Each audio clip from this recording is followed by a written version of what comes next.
नत्वा सरस्वतीं देवीं शुद्धां पुण्यां करोमि पाणिनीयप्रवेशाय सिद्धान्तकौमुदी। ॐ शान्तिः शान्तिः शान्तिः। लघु सिद्धांत कौमुदी यह व्याकरण का आरंभिक ग्रंथ है, लेकिन यह प्रक्रिया पर ग्रंथ है। अतः नव्य व्याकरण का आरंभिक ग्रंथ कहना चाहिए, प्राचीन व्याकरण का आरंभिक ग्रंथ ये नहीं है। क्योंकि यहाँ अष्टाध्यायी के 1275 सूत्रों पर ही विचार होगा, वह भी रूप सिद्धि के अनुकूल विचार मात्र हम करेंगे। इसको कहते हैं प्रक्रिया। यह सूत्रों का वृत्ति अर्थ का निर्माण कैसे होता है वो सब विचार नहीं है। वृत्ति कैसी बनाई जाएगी उस पर विचार नहीं है। अनुवृत्ति तीनों प्रकार का अनुवृत्तियों का किस किस प्रकार से होता है उसका कोई चर्चा नहीं है। केवल विशुद्ध प्रक्रिया के लिए जितनी जरूरत उतनी बात यहां कही जाए। अतएव 1275 सूत्रों पर विचार इस लघु सिद्धांत कौमुदी में आप श्रवण करेंगे। यद्यपि शाब्दिक लोग और वैयाकरण लोग का भेद भी समझना जरूरी है। 9 प्रकार के व्याकरण माना गया है आज तक इस इतिहास में, लेकिन शाब्दिक लोग ज्यादा है। शाब्दिक कौन थे, वैयाकरण कौन थे, दोनों श्लोक में आपको सुना देता हूं। इंद्रश्चांद्र काशकृत्स्न आपिशली शाकटायन पाणिन्यमर जैनेन्द्र जयंत्यष्टादि शाब्दिका। 8 थे आदि शाब्दिका। आदि काल में 8 शाब्दिक हुए। शब्द के बारे में चर्चा करने वाले शाब्दिका, न तो वैयाकरण। ये वैयाकरण नहीं है। जैसा अमर कोश है, शब्दों की चर्चा, अथ शब्दानुशासनम कोश है वो। वहां शब्द के रूपों की सिद्धि की प्रक्रिया नहीं है, उनको शाब्दिक कहा जाता है, वैयाकरण नहीं। लेकिन कुछ वैयाकरण शाब्दिक भी हुए, जैसे पाणिनि। वैयाकरण भी है, शाब्दिक भी है। उन्होंने अपने जमाने में कोश लिखे थे, आज उपलब्ध नहीं हो पाते लग। कौन कौन थे शाब्दिक? इंद्रश्चांद्र, इंद्र चंद्रमा भगवान, काशकृष्ण ऋषि, आपिशरी महर्षि, शाकटायन महर्षि, पाणिनि महर्षि, अमर मैंने अमर कोशकार, जैनेन्द्र, जयंती, ये 8 लोग। इनमें से देखिए इंद्र का भी व्याकरण है, चंद्र का भी व्याकरण है, काशकृष्ण का भी है, शाकटायन का है, आपिशरी का कोई व्याकरण नहीं है। पाणिनि का व्याकरण है, अमर का कोई व्याकरण नहीं है, जैनेन्द्र ने कोई व्याकरण नहीं बनाया है, जयंती नामक आचार्य ने भी कोई व्याकरण ग्रंथ नहीं बनाए। 8 शाब्दिकों में से 4 शाब्दिक वैयाकरण भी हैं और 4 वैयाकरण नहीं। और कुल वैयाकरण कितने हैं? 9। कौन कौन? ऐन्द्रम, चांद्रम, काशकृत्स्नम, कौमारम, शाकटायनम, सारस्वतम, चापिशलम, शाकलम, पाणिनीयकम। आपिशली का भी है, हो आपिशलम भी बोल रहे हैं। ऐन्द्रम, चांद्रम, काशकृत्स्नम, इंद्र भगवान के कृत व्याकरण ऐन्द्र, चंद्र भगवान कृत व्याकरण कहा चांद्र, काशकृष्ण महर्षि के द्वारा कृत व्याकरण काशकृष्णम, कुमार जो सनत कुमार हुए हैं उनके द्वारा कृत व्याकरण कौमारम, शाकटायन महर्षि के कृत व्याकरण का नाम भी शाकटायनम, सरस्वती के द्वारा कृत व्याकरण का नाम सारस्वतम, आपिशली महर्षि कृत व्याकरण का नाम आपिशलम, शाकल्य महर्षि के द्वारा कृत व्याकरण शाकलम, और अंत में पाणिनि के द्वारा कृत व्याकरण का नाम पाणिनीयकम। 9 वैयाकरण, इंद्र, चांद, काशकृष्ण, कौमार, शाकटायन, सारस्वतापिशल शाकल और पाणिनीय का। ये शाब्दिक और व्याकरणों का अंतर समझना। लघु सिद्धांत कौमुदी शब्दार्थ में हम बाद में जाएंगे। पहले पूर्वत श्लोक को पद्य से गद्यकरणम अन्वय, पद्य को गद्य बनाने का नाम अन्वय होता है। वह अन्वय भी दो प्रकार का, दंडान्वय और खंडान्वय। दंडान्वय जो है कर्ता गौण कर्म गौण क्रिया मुख्य कर्म मुख्य क्रिया इत्यात्मक शुद्ध वाच्य रूपम अन्वयम दंडान्वय। और खंडान्वय प्रतिज्ञा पुरस्सरेण प्रश्नपूर्वकम उत्तर भावेन पदानाम अन्वय खंडान्वय। दो प्रकार का अन्वय। और उसमें से इस श्लोक का नत्वा सरस्वती देवी शुद्धां वन्याम करोमि हम पाणिनीय प्रवेशाय लघु सिद्धांत कौमुदी, यहां पर दंडान्वय करें। देखिए आपने तर्क संग्रह का श्लोक में भी देखा कर्ता का नाम नहीं था। यहां भी देखिए कर्ता यहाँ वरदराज आचार्य हैं, अपना नाम नहीं लिख रहे हैं। न्याय बोधनी कार्य तो अपना नाम लिख दिया गोवर्धन सुधी ही, लेकिन अधिकतर लोग अपना नाम लिखते नहीं हैं आरंभ में। अंत में भले बताते हैं लेकिन आरंभ में नहीं बताते। स्मृतिकार कहते हैं आत्मनाम गुरोर नाम नामाति कृपणस्य च। इनका नाम कभी अपने मुंह से बोलना नहीं चाहिए, अपना नाम बोलना नहीं चाहिए। इसलिए साधुओं में क्या बोलते हैं, बोलने की शैली क्या होती है, हमारे गुरुजनों के द्वारा दिया हुआ, हमारी जो शांकरी परंपरा के अनुरूप सरस्वती नामा के अंतर्गत एक छोटा सा नाम आप सबकी पुकार के व्यवहार के लिए शांति धर्मानंद कहते हैं। मेरा नाम है ऐसा नहीं बोलेंगे, प्रक्रिया देखो। आत्मनाम गुरोर नाम, गुरु का नाम भी सीधा नहीं बोला मेरा गुरु जी अमुक है, सीधे नाम नहीं बोलना। उनके गुरु का नाम लो, दादा गुरु का नाम, दादाजी तो बड़ा प्यारे होते हैं, तो दादा गुरु का नाम लेकर बोला। उन्होंने जिनको इस नाम से पुकारा करते थे वो हमारे गुरुदेव हैं, इस तरह से कहना चाहिए, सीधा नहीं मेरे गुरु ये है। आत्मनाम गुरोर नाम नामातिकृपण से च, अतिकृपण का नाम भी कभी नहीं लेना, वो भी पाप लगता है, पापी है ना वो।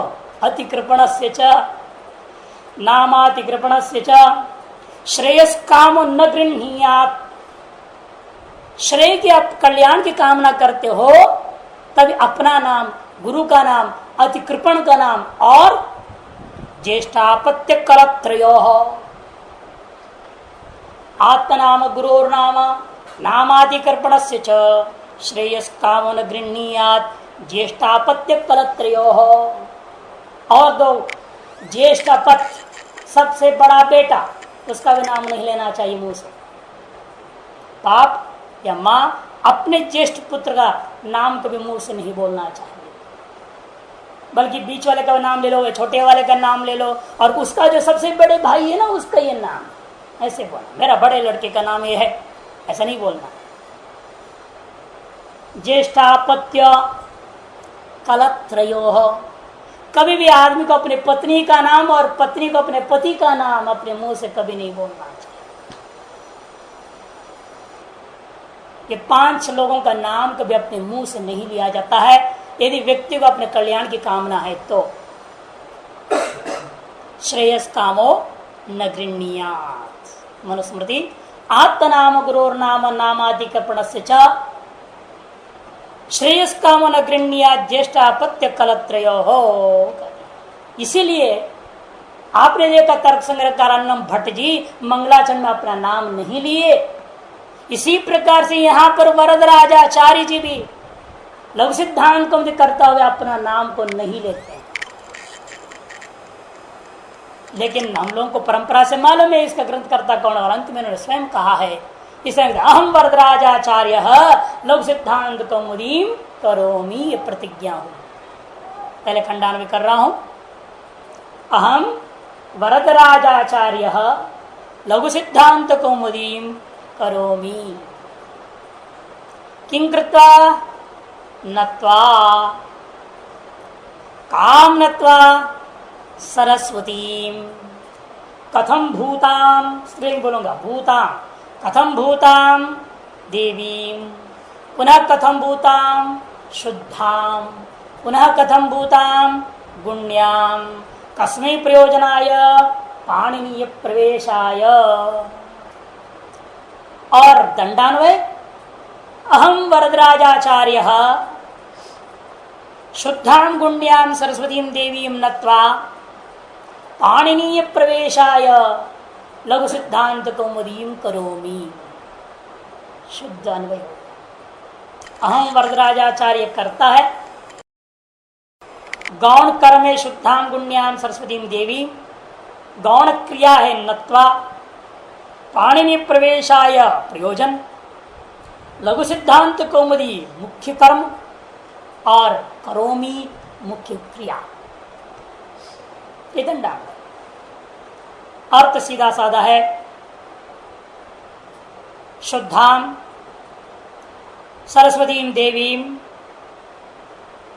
गुण्यां भी है, शुद्धां गुण्यां देवीं सरस्वतीं नत्वा, शुद्ध सर्वमल रहित, मल से रहित है, गुणों से युक्त न हो तो भी बेकार है। मल से रहित हो, गुण से युक्त न हो। जैसे देखो बिस्लरी बॉटल आपको रख दिया जाए सामने, आप उसकी आरती नहीं उतारोगे, निर्मल है या नहीं। और मल पूर्ण गंगा जी को रख दिया, गंगा मैया हाथ जोड़ देते हो तुरंत। कितना फर्क है, क्यों? ये गुण्याम, गंगा मैया में गुण है, वो गुण उसमें नहीं है, बिस्लरी पानी में नहीं है। भले वो शुद्ध शुद्धा में, इन गुण्याम में शुद्ध भी हो, मल रहित हो, सर्व गुणोपेत हो। ऐसी जो प्रकाशमयी देवी मन प्रकाशमयी सरस्वती, ज्ञान प्रकाशात्मिका जो सरस्वती है, उनको नमस्कार करके सरहवत भवती या सा सरस्वती, सरहवत भवती या सा सरस्वती। सरह ने क्या? तालाब के समान स्थिर रहने वाली है, बहती नदी नहीं है। सरह क्या होता है? चारों ओर से बंधा हुआ जल का नाम सरह।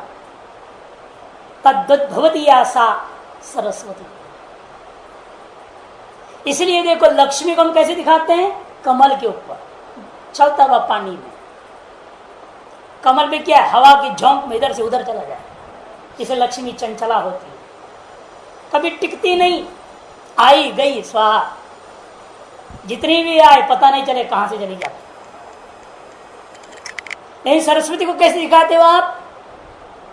चट्टान के ऊपर, बड़ा पत्थर के ऊपर बैठी हुई है, एकदम स्थिर। विद्या उसे प्राप्त होती है जो स्थिरता को प्राप्त किया हुआ है। जिसके अंदर स्थिरता नहीं, 4 दिन आया पढ़ाई में, 2 दिन छुट्टी मार दिया, उसको क्या आएगा विद्या? उसको विद्या आएगी नहीं।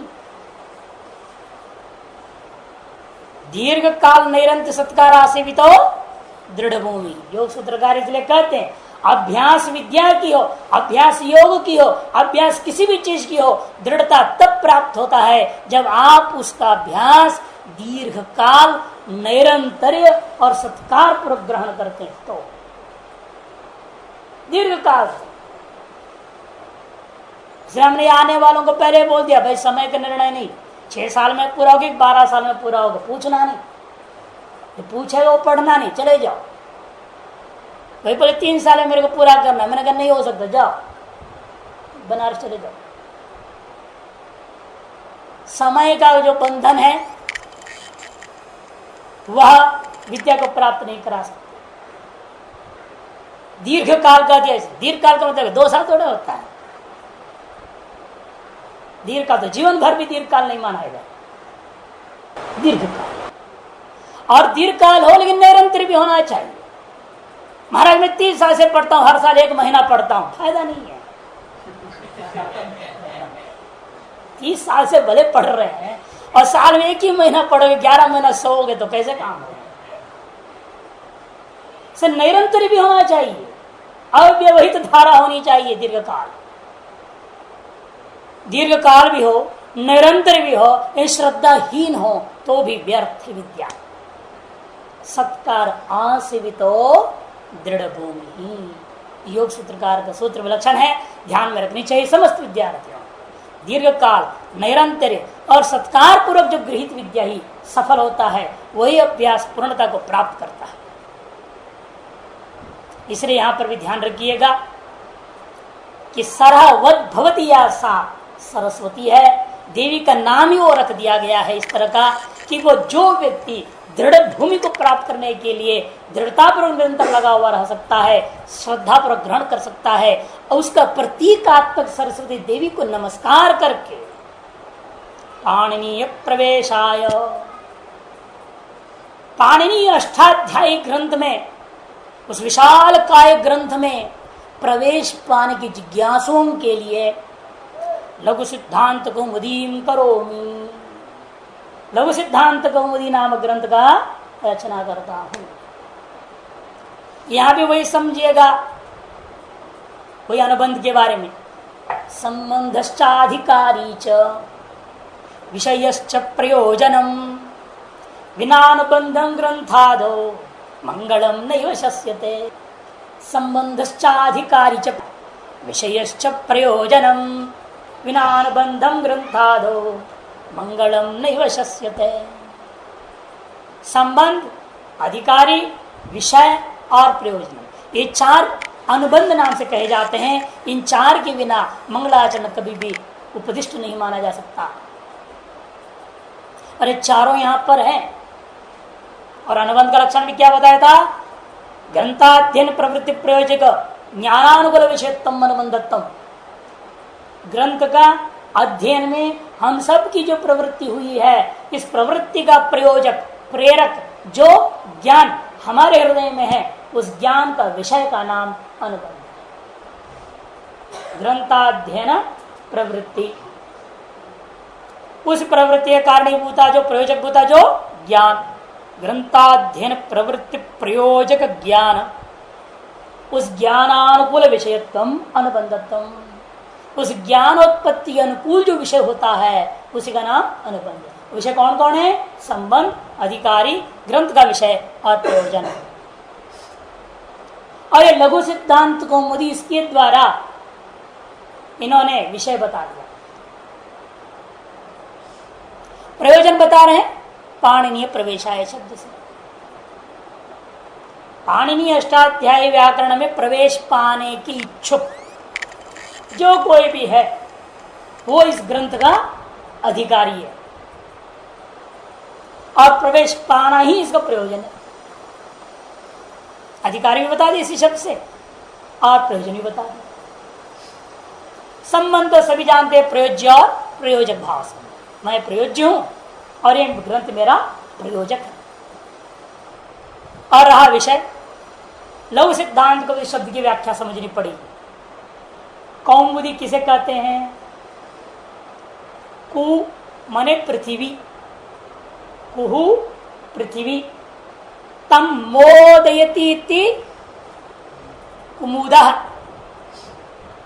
तम कु मने पृथ्वी, इस पृथ्वी का नाम कु, कु मने पृथ्वी, तम मने कुम, मोदयति इति कुमुदः। पृथ्वी को प्रसन्न कर देने वाला कौन है?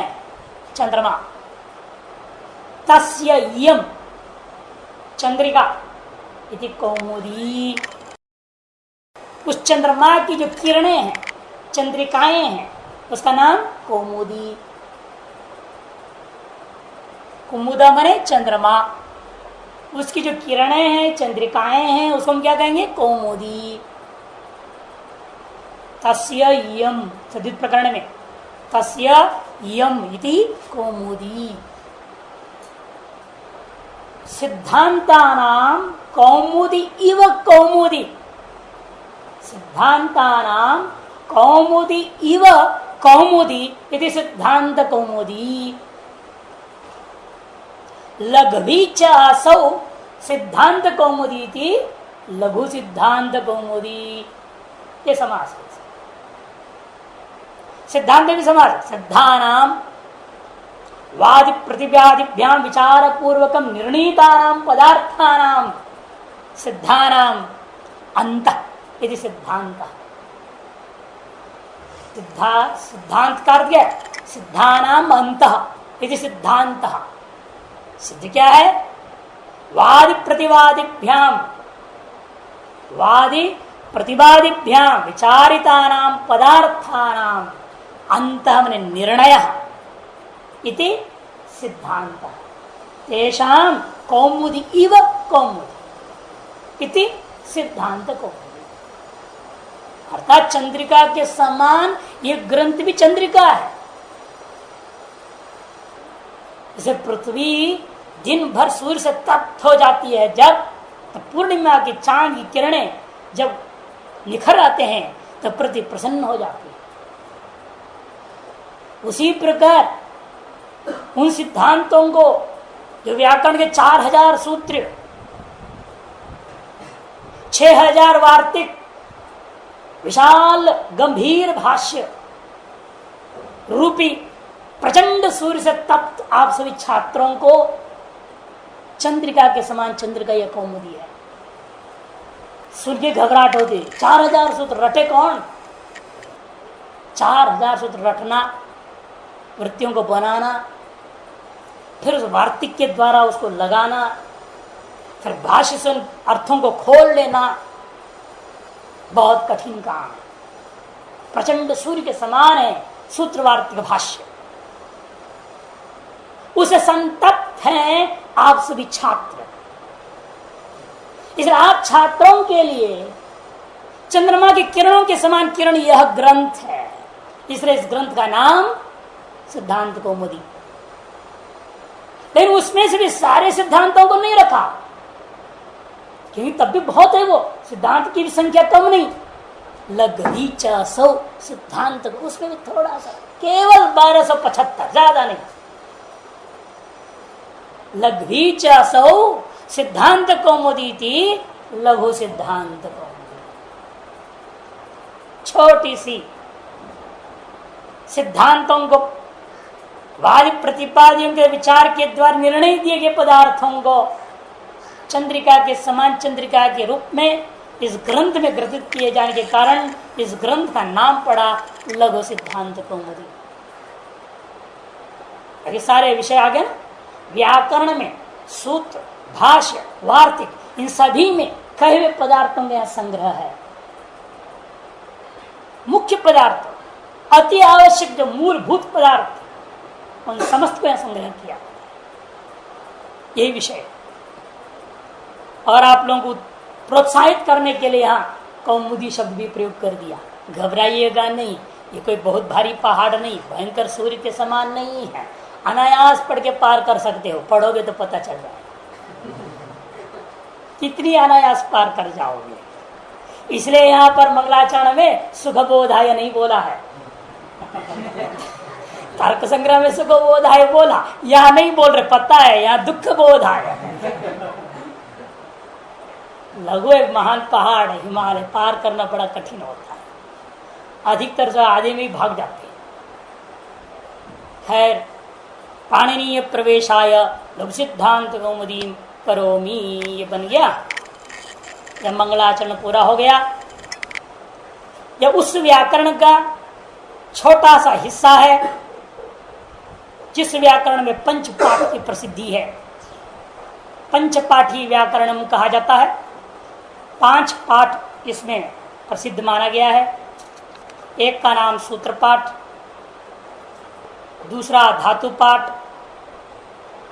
तीसरा परिभाषा पाठ, चौथी पाणिनीय शिक्षा। कुछ लोग गण पाठ लेते हैं, वो ठीक नहीं। कुछ लोग उनादि भी लेते हैं, वो भी ठीक नहीं। 5वां लिंगानुशासन। पाणिनि लिंगानुशासन, ये 5 पाणिनि के द्वारा कृत है। सूत्रपाठ, धातुपाठ, परिभाषा पाठ, शिक्षा, लिंगानुशासन। सूत्र, धातु, परिभाषा, शिक्षा और लिंगानुशासन, ये 5 ग्रंथों का निर्माता है पाणिनि। 5 पाठ में से यहां इस ग्रंथ में सूत्रों को आप देख रहे हैं 1275, धातुओं को भी आप ग्रहण करेंगे। यहां लिंगानुशासन 1-2 बार थोड़ा सा बोलते हैं, ज्यादा नहीं। त्वांतं क्लीबम तलंतं स्त्रियां आया है ना, त्वांतं क्लीबम तलंतं स्त्रियां तस्य भावस्तुतड़ो सूत्र में तद्धित प्रकरण में बोलेंगे। ये लिंगानुशासन का 2 सूत्र वहां रखा हुआ है। इधर से लिंगानुशासन थोड़ा ले रहे हैं। परिभाषाएं तो कई आ जाते हैं यहां पर, एक ही चीज या नहीं है तो शिक्षा। लेकिन शिक्षा को भी इन्होंने दूसरे ढंग से संग्रह कर दिया। ये संज्ञा प्रकरण है ना, संज्ञा प्रकरण में कुछ हिस्सा शिक्षा की है, जैसे नीचे रुदात्त, उच्च रुदात्त, समाहार स्वरित, ये सब क्या है? शिक्षा, उच्चारण प्रक्रिया। और वरदराजाचार्य तो संग्रह कर दिया पूरी पाणिनि शिक्षा को। अको विसर्जन्यानाम कंठेशुनाम तालुरशानाम मूर्धा है ना, ये सारा क्या है? पूरा का पूरा वो पाणिनि शिक्षा का। पाणिनि शिक्षा के सूत्रों को उन्होंने इस तरह से संग्रह में अर्थ परख दे दिया, सीधा सीधा बना के दे दिया। यद्यपि सूत्रों में मूल में तो नहीं मिलेगा, लेकिन वरदराचार्य ने वृत्ति में संग्रह कर लिया पाणिनि शिक्षा को। अतः पूरे 5 पाठ के संक्षेप में इधर उधर थोड़ा थोड़ा आकर के परिचय आपके सरल सिद्धांत कौमुदी में मिल जाएगा। सबसे पहले यहां पर एक और श्लोक मैं लिखूंगा, उसको हम लोग नित्य मंगलाचरण में बोलेंगे। नत्वा सरस्वती से पहले, पूर्णमद के बाद नत्वा सरस्वती से पहले इस मंगलाचरण को हम लोग कहेंगे। वाक्यकारं वररुचिं भाष्यकारं पतंजलिं पाणिनिं सूत्रकारं च प्रणतोस्मि मुनित्रयम्। मुनित्रय है हमारे व्याकरण के, इनके बिना, इनकी कृपा के बिना व्याकरण की प्राप्ति नहीं हो सकती है। इसलिए व्याकरण के आरंभ में हम लोग रोज ही इस मंगलाचरण को किया करेंगे, तीनों मुनियों को स्मरण करेंगे, नमस्कार कर लेंगे। वाक्यकारम ने वार्तिकारम वररुचिम, भाष्यकारम पतंजलिम, पाणिनि सूत्रकारं च प्रणतोस्मि मुनित्रयम्। इन तीनों मुनियों को हम नमस्कार करते हैं। वाक्य में वार्तिक क्या तात्पर्य? वररुचि नाम है कात्यायन महर्षि के, एक नाम है वररुचि। कात्यायन महर्षि, पतंजलि महर्षि और पाणिनि महर्षि, तीनों को हम प्रणाम करते हैं। अब आता है 14 सूत्र। अयुं ड्रिक एवं ऐ औच हय वरट लं न्यामांगाणानम झभई घड़धश जब गड़दश खफ छटद चटतौ कपै शशसर हल इति माहेश्वराणि सूत्राण्यनादि संज्ञार्थानि। इति माहेश्वराणि सूत्राण्यनादि संज्ञार्थानि। ये 14 सूत्र माहेश्वर सूत्र पाणिनि जी का नहीं है। इन 14 सूत्रों को पाणिनि ने निर्माण नहीं किया। इन 14 सूत्रों को कहते हैं महेश्वर शिव जी के द्वारा कृत। प्रमाण क्या है जी? ये महेश्वर कृत है। नंदिकेश्वर कृत एक काशिका नामक ग्रंथ है। ये व्याकरण की काशिका नहीं, ये नहीं लेना। नंदिकेश्वर काशिक छोटी सी ग्रंथ, उसमें वो बोलते हैं नृत्तावसाने नटराज राजो ननाद ढक्काम नव पंचवारम उद्धर्तु काम सनकादि सिद्धान नेतद्विमर्शे शिव सूत्र जालम। प्रसंग ऐसा है, सनकादि महर्षि प्रयाग में बैठ के तपस्या कर रहे थे और कुछ लोग कहते हैं हरिद्वार की सब सरोवर में सनकादि महर्षि बैठ के तपस्या कर रहे थे। उसी समय पाणिनि जी भी आकर के वहां बैठ के तपस्या कर रहे। दोनों में अंतर था, लेकिन सनकादि मोक्ष प्राप्ति के लिए तपस्या कर रहे थे, प्रसन्नता पूर्वक त्याग वैराग्य से युक्त होकर के बैठे हुए थे, और पाणिनि अत्यंत दुखी होकर के बैठे। पाणिनि क्यों दुखी थे? उनके जो गुरुजी थे वार्षिकन्य आचार्य, वहां पर पाणिनि कात्यायन दोनों गुरु भाई थे, दोनों छात्र थे, एक साथ पढ़ते थे। और कात्यायन महर्षि बहुत ही तेज खोपड़ी वाले, और पाणिनि थोड़ा मंद मध्यम बुद्धि वाले थे। हर प्रश्न का जवाब कात्यायन फट से देते थे और पाणिनि दे नहीं पाते थे, और कई बार पाणिनि गलत देते तो उसको कात्यायन ठीक करता था। तो पाणिनि जी को बड़ा दुख, क्या जिंदगी है ये, कात्यायन के सामने जीरो, मुझे भी कुछ करना पड़े, कात्यायन से ज्यादा तेज बनना पड़े। अब उसके चक्कर में उन्होंने गुरुकुल छोड़ दिया। बिहार में थे गुरुकुल में, छोड़ करके वो या प्रयाग तो हरिद्वार जहां भी हो वहां आ गए। सनकादि भी बैठे हुए हैं वहीं कहीं आसपास में, पाणिनि जी बैठे हुए हैं, ये दुख को लेकर के बैठे हैं, वो मोक्ष की इच्छा से बड़ा प्रसन्नतापूर्वक बैठे हुए। और पाणिनि की तपस्या से शिव जी प्रसन्न नहीं हुए, प्रसन्न हुए हैं सनकादि की तपस्या से। और शिव जी ने डमरू बजा दिए, और बजने से पाणिनि का भी कोई पुण्य जग गया, वो भी उसको सुन लिए। इसलिए साफ कहते देखिए, उद्धत काम सनकादि सिद्धाम, सनकादि सिद्धों के उद्धार करने की कामना से ही नटराज राजो धक्काम ननाद, डमरू को बजा दिए। कितनी बार? 9 पंचवारम, 9 और 5 कुल 14 बार बजा दिए। उसी से पाणिनि जी को क्या मिला? ये तद्विमर्शे शिव सूत्र जालम, ये सूत्र जाल का प्रकाशन हो गया। ये माहेश्वर सूत्र जाल का प्रकाशन, अर्थात इन्हीं 14 सूत्रों से के आधार पर पाणिनि ने व्याकरण ग्रंथ की रचना करी। इन्हीं 14 सूत्रों को सुन करके सनकादियों को मुक्ति प्राप्त। कितना विलक्षण है 14 सूत्र है, लेकिन किसी के मुख से कोई जिज्ञासा ही नहीं आ रही है। इतना सुनने के बाद भी जिज्ञासा नहीं आप लोगों के अंदर, बड़ा आश्चर्य। क्या जिज्ञासा होना चाहिए था? महाराज बताइए इन 14 से मोक्ष कैसे होता है? किसी ने भी नहीं पूछा, इसलिए हम भी नहीं बताएंगे। इसकी प्रक्रिया है, 14 सूत्रों का अनुष्ठान करने की प्रक्रिया है। इसके अनुष्ठान करोगे तो सकल विद्या की प्राप्ति अनायास हो जाए। स्व प्रशंसा की बात नहीं कह रहा हूं, परम पूज्य छोटे महाराज जी की अति कृपा से हमें 14 सूत्रों के अनुष्ठान की पद्धति उन्होंने लिखा दिया, और 48 दिन के अनुष्ठान किए तो 6 साल के अंदर आप देख रहे हैं जो ये बैठा हुआ है, इतनी विद्या प्राप्त किया, केवल 6 साल में। और प्रत्येक विषय का तत्कालीन जो मूर्धन्य विद्वानों की कृपा हुई, हम समझते हैं 14 सूत्रों की कृपा है। कभी मौका मिलेगा आप लोगों को भी अनुष्ठान लिखा दूंगा, जिनकी जिज्ञासा तो कर लेना।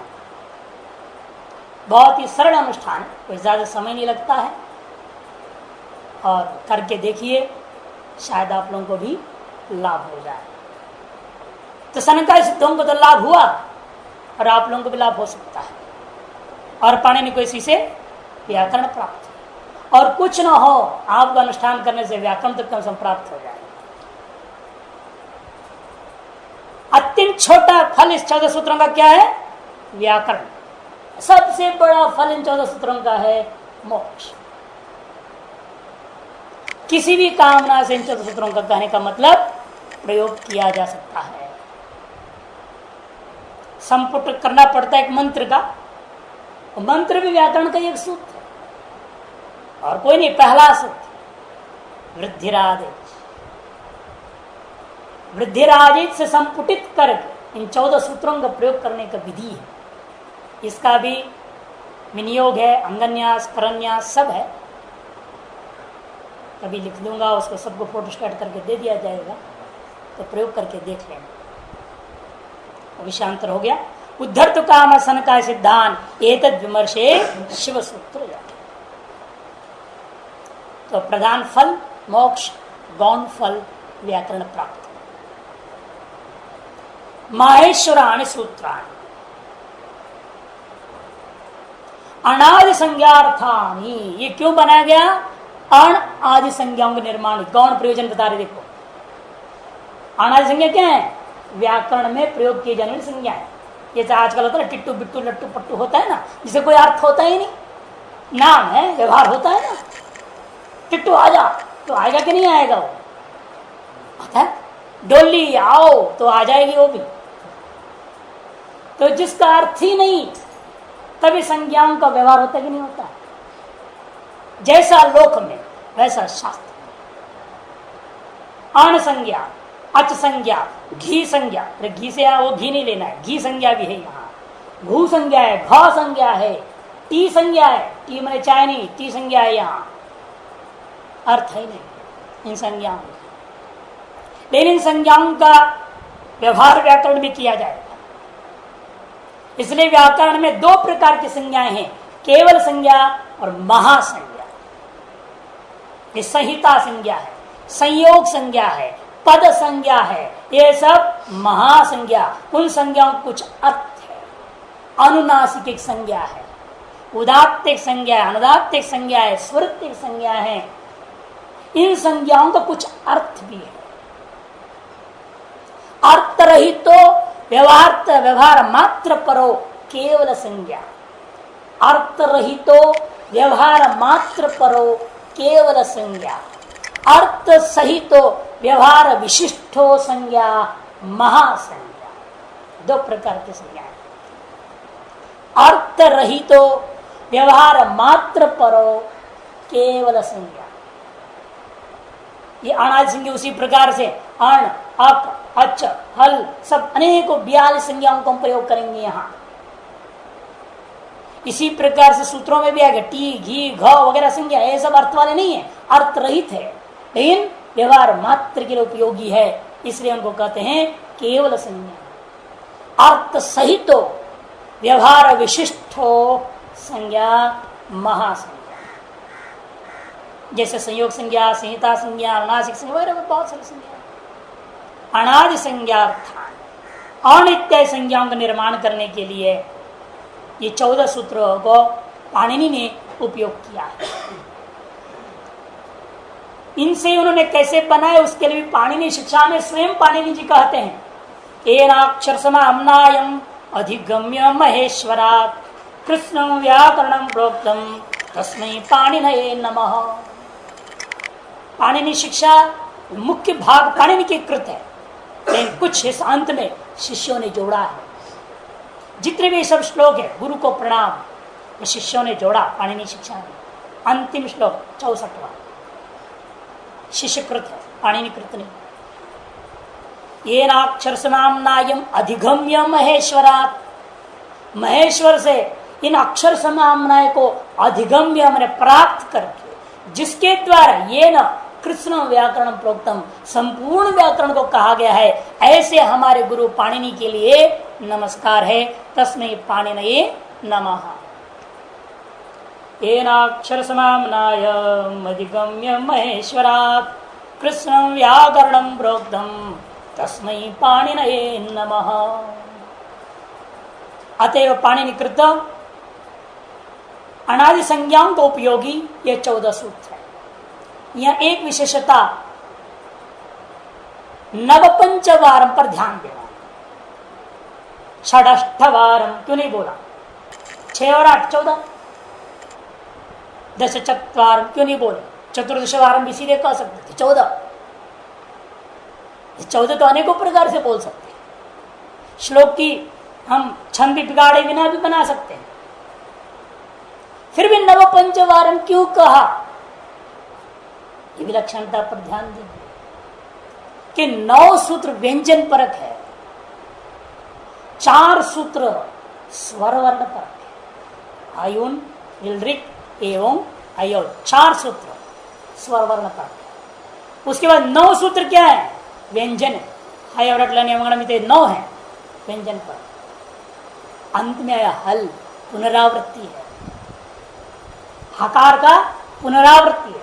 हायवरट में भी हा था, 2 बार हल करके हा में ह लिया, पुनरावृत्ति प्रक्ष। 4, 9 और अंत वाला 1, इसे 4 और 1 आदि और अंत को मिला के 5 आदि स्वरवर्ण परक और 9 व्यंजन परक। उसमें भी व्यंजनों को पहले लिया, नव पंचवर्ण, पंच नववारम नहीं कर। क्यों? क्योंकि लौकिक न्याय को ध्यान रखा जा रहा है। असहायानाम अग्रे प्रवेश, लौकिक न्याय, असहायानाम अग्रे प्रवेश। व्यंजन क्या है? असहाय वर्ण। अच्छा, स्वरवर्णों के बिना व्यंजन को उच्चारण नहीं हो सकता। अचमंतरेण व्यंजन से उच्चारण न भवति। अचमंतरेण व्यंजन से उच्चारण न भवति, महाभाष्य का वाक्य है। स्वर वर्ण की सहायता के बिना व्यंजन वर्ण का उच्चारण नहीं हो सकता। आते व्यंजन वर्ण क्या है? असहाय वर्ण है। इसलिए केवल व्यंजन की तो क्या करते हो? टांग तोड़ देते हो ना उसका, है ना? नीचे आप लकीर डालते हो, केवल व्यंजन बता रहा हो तो क्या है? क्यों लिखते नीचे लगाते हलवन व्यंजन, और इसमें स्वर जोड़ोगे तो उच्चारण होता है। केवल इसका उच्चारण करो, अंत में आ ही जाएगा ये वाला, इसके बिना ये नहीं बोल पाओगे। तो अचम अंतरेण माने अच के बिना व्यंजनस्य उच्चारण न भवति। इसे अच की सहायता मांगता है व्यंजन, इसलिए व्यंजन असहाय वर्ण है। ऐसे न्याय लग गया, असहाया नाम अग्रे सन्निवेश, इसे नव पहले लिया गया है, पंच बाद लिया। नव पंचवारम। और स्वरवर्ण के उच्चारण के लिए किसी की अपेक्षा नहीं, वह स्वतंत्र है। स्वमेव राति स्वर, स्वमेव राति प्रकाशित स्वर, अपने आप में प्रकाशमान है जो, उसका नाम स्वर है। अन्य की सहायता की अपेक्षा नहीं। व्यंजन क्या है? वी उपसर्ग है, अंजु व्यक्तिकरण है। व्यक्तिकरण आमरक्षणेषु अर्थ में है। लुट प्रत्यय कर व्यंजन बना। अभाव पूर्वक व्यक्तिकरणम व्यंजनम, अभाव पूर्वक व्यक्तिकरणम व्यंजनम,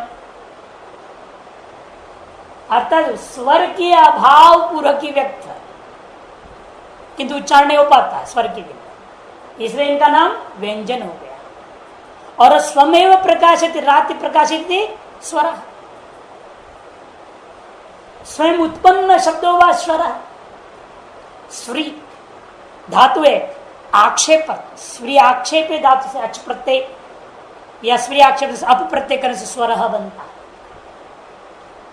स्वयं उत्पन्न इति स्वर भी अर्थ किया है। नव पंचवारम। इस प्रकार से माहेश्वराणी सूत्राण्य अनाज संज्ञार्थानी। अनाज संज्ञा क्या है, कैसे अनाज संज्ञाओं का निर्माण किया जाएगा, ये आगे बताएंगे। इसलिए आप ये जो पंक्तियां हैं आप पढ़ रहे हो, ये सब प्रतिज्ञा वाक्य कहा जाता है।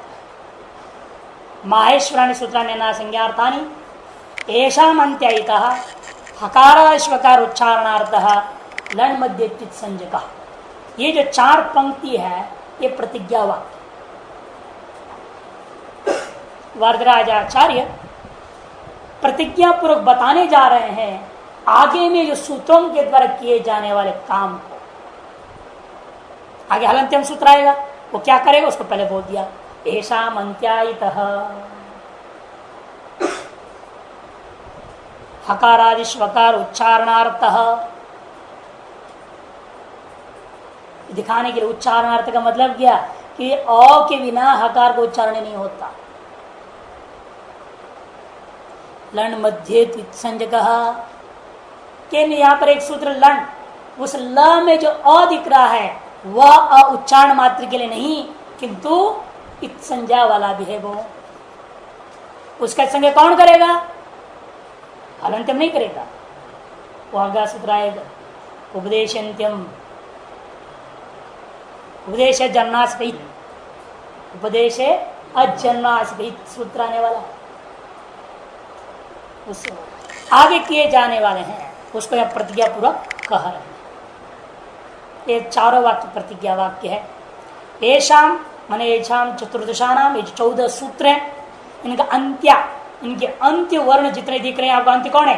अ ई उन में न, रियल रिक में क, एवं में ङ, आई औच में च, हयवरट में ट, लण में ण, यमंगणन में म, झभई में य, धड़धर्ष में श, जबगड़दर्श में श, खबड़ चतुर्थों में व, कपय में य, शसर में र, हल में ल। ये अंत्य वर्णों का इत संज्ञा होता है। प्रतिज्ञा कौन करता है, कैसे होता है, बाद में बताएंगे। हकार श्वकार उच्चारणार्थ, क्योंकि ये नहीं कहेंगे तो समस्या होगी। क्या समस्या खड़ी होगी आपके सामने? क्या आप सोचेंगे फिर ह ही होता है, अक्षरों में ह ही होगा, फिर ये कहां से आ गया? हा कैसे होगा? ही कैसे बनेगा? इसमें क्या जोड़ोगे तो ही होगा। यदि अ बना रहेगा तो कुछ भी जोड़ो ही नहीं बन सकता, बनेगा क्या? ये तो बन जाएगा, एक अ है दूसरी अ जोड़ दो इसमें तो हा बन जाएगा, फिर ही कैसे बनाओगे? क्या जोड़ोगे? दीर्घ ही है, हु है, दीर्घ हु है, ह्री है, ये सब कैसे बनेंगे? वर्ण समाम्नाय में इस आकार जो बोला जा रहा है वह आकार उच्चारणार्थ न हो करके वर्ण की स्वरूप में यदि ले लोगे तो ही आदि की सिद्धि ही नहीं हो सकेगी। इसीलिए इनको कहना पड़ा हकार आदि व्यंजनों में जो अ दिखाई दे रहा है वह आकार उच्चारण करने के लिए है। यदि वो उच्चारण करने के लिए तो क्या हो जाएगा? व्यंजन हो जाएगा। अब उसमें अ जोड़ो तो ह हो जाएगा, आ जोड़ोगे तो हा होगा, ई जोड़ोगे तो ही हो जाएगा, जो जोड़ोगे वो हो जाएगा, है या नहीं? इसलिए यहां पर बात कर दिया हकार स्वकार उच्चारण। लण मध्य त्वित संजय का इसका प्रयोजन हम बहुत बाद में बताएंगे। आप प्रतिज्ञा को प्रतिज्ञा के रूप में ही रहना पड़ेगा, क्योंकि बहुत है बातें यहाँ, वो सब सूत्र में ही विस्तार से समझ पाओगे। इसलिए इसको हम यही छोड़ देते हैं। लण मध्य चित संजय कहा।